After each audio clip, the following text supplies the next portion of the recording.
Ahoy there, me hearties. This be Captain Silver Hook, and you're listening to the Two Old Pirates podcast. Set sail for an open sea of stories, tales, and some really crazy stuff.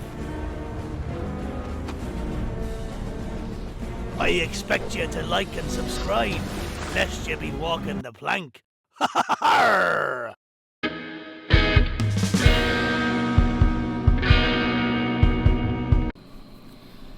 Hi, this is Eric with the Two Old Pirates, and I'm here finally with our co-host. Vinny. With Vinny.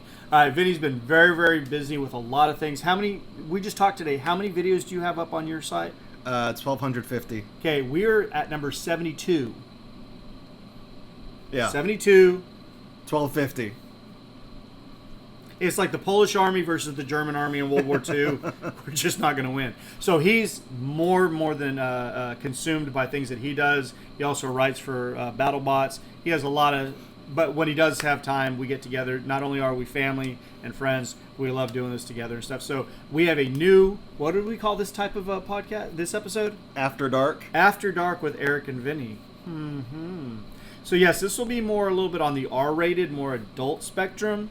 It's not going to be really all that bad and stuff, but it's not going to be like, hey, conspiracy theory, or hey, somebody was this or something. It's going to talk about kind of adult type themes, right? Yeah.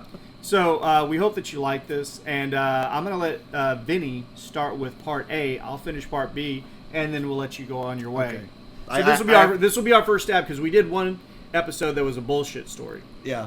And that actually got like almost 70 views, and it was just 100% bullshit. We said whatever we wanted to. We just added.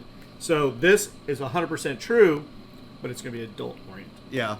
So I have to go go ahead. first. I got to go first? Yes. All right. So both of our stories pertain to when we were in high school or college. So this was, 20 years ago, more than 20 for Eric. About 30 for me. Yeah, about 30 for him. So 20 for me. And I know not all of our listeners are from the state of Texas. So here in Texas, high schools have something called UIL, which stands for University Interscholastic League. And essentially what these are they are extracurricular, It's anything from sports to English to math to science, history, ready writing, everything. Poetry. It's basically things to get the kids involved outside of the regular classroom. Yeah. And when I was in middle school, I did mathematics. And in high school, I graduated into computer science. I only got to go to one UIL meetup before I was kicked off the team. But we're not going to discuss it. That's another story for another day. But the meet that I did go to, the whole computer science team got on the bus and we went somewhere north of Katy, Texas. And Katy, Texas is important because that was where we stopped on the way back to go to the mall in Katy, Texas. And there's a pretty big mall there. So, if I understand this correctly, the educators that were there brought you to the UIL event, and on the way back, they're going to let you be kids. Yes. And have a little bit of fun. Yes. And watch what happens when kids are allowed to have fun. Yeah. So the whole thing is we all had watches on, most of us did, so we had to meet back at the entrance by a certain time so we could all pack up and go back home. But we had like 2 hours free reign to do whatever we wanted to in the mall.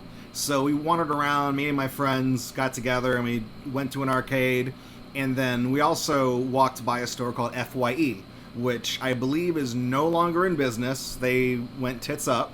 So what they were a store that sold CDs, records, DVDs. And what did FYE stand for? For your entertainment. Now, are they related cousin-wise to FYI? For your information? It's the same acronym. Yes. Same acronym. But FYE was in business, and they did their business out of malls for the most part. I never saw a store by itself. And we went to FYE, and we were just looking at video games, music, and stuff like that. We were just screwing around, killing time. And they sell adult media at FYE as well. So things that you got to be like 18 and up to buy.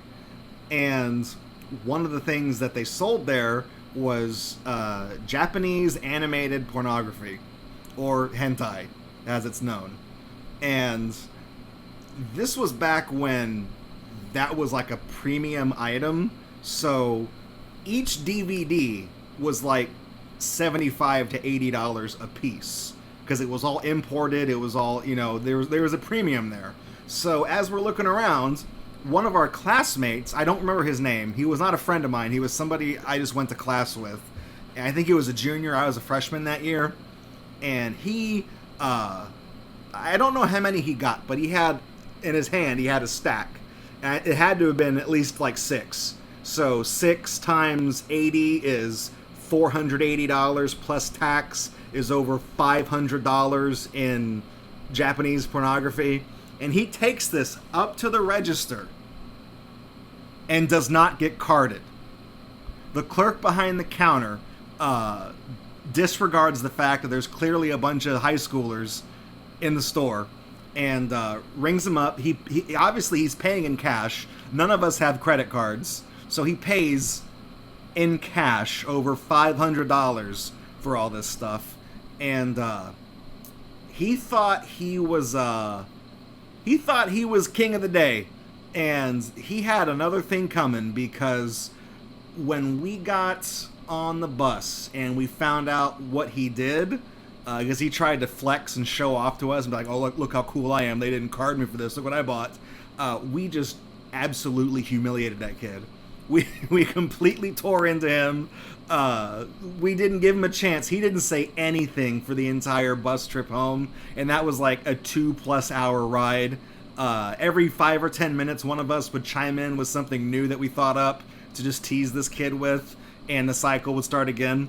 And we were just he couldn't defend himself. We never let him live that down. And once again, I want to reiterate, teenage suicide rates are far too high because of kids buying anime porn and then being ruthlessly verbally assaulted on the bus ride home, bullied, and thinking about, I just want to throw myself out of this bus.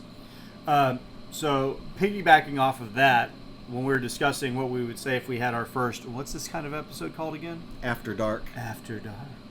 And I started thinking, and one of the most classic, just silly, adult-themed things that I've been around, there's a lot of different things that are silly and stuff, but my good friend Lewis, that has been on numerous podcast episodes of his escapades, opening up the Dr. Pepper bottles with his teeth, and there's just so many things. We were on a basketball trip, the 3-on-3 tournament that I've told you guys about, all those years that I played street ball. And we were up in UTSA in San Antonio.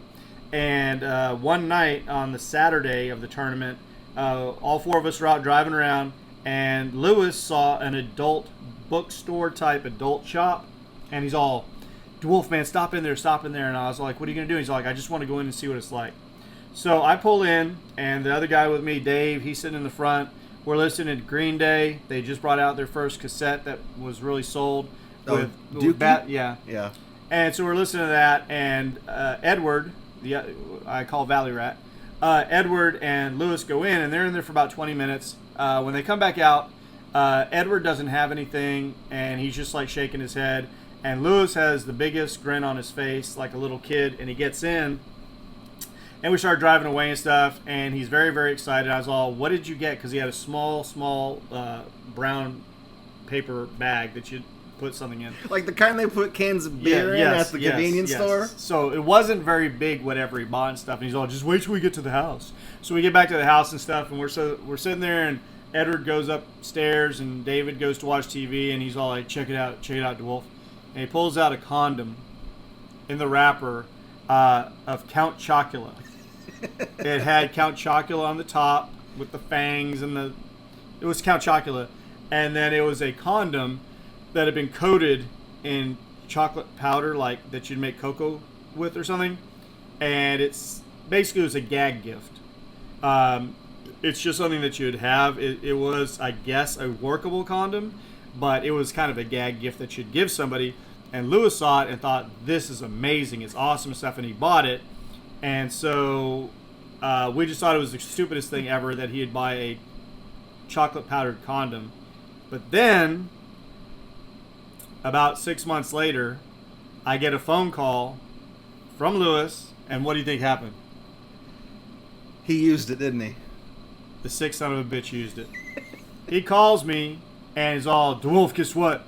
And whenever I hear a guess what, I'm like, oh, God. So what? He's all, I ran out of condoms. I was all like, why are you calling me? He's all, do you remember? Whenever you hear do you remember? He's all, do you remember when we went up to San Antonio? And I got the Count Chocula?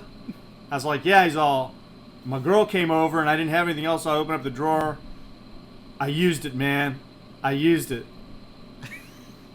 And I just sat there on the other end of the phone, not wanting to have this conversation. But yes, he let me know that he used the Count Chocula condom. Anyways, we hope that you enjoyed our first episode of After Dark. Two Old Pirates After Dark. with Eric and Vinny. If you guys have any ideas for future stories that you'd want to hear about, we'll try to keep it tame like we did. I think it was pretty tame. All you heard about was a guy who bought some anime porn and a guy who bought a Count Chocula condom. Yeah. Or if you guys have had any weird run-ins with friends doing weird stuff, you know, keep it PG like we tried to do. But leave us a comment and let us know. And once again, we hope that you'll subscribe and follow and share. Hope to see you guys for episode 73 real soon. Yep. Take care.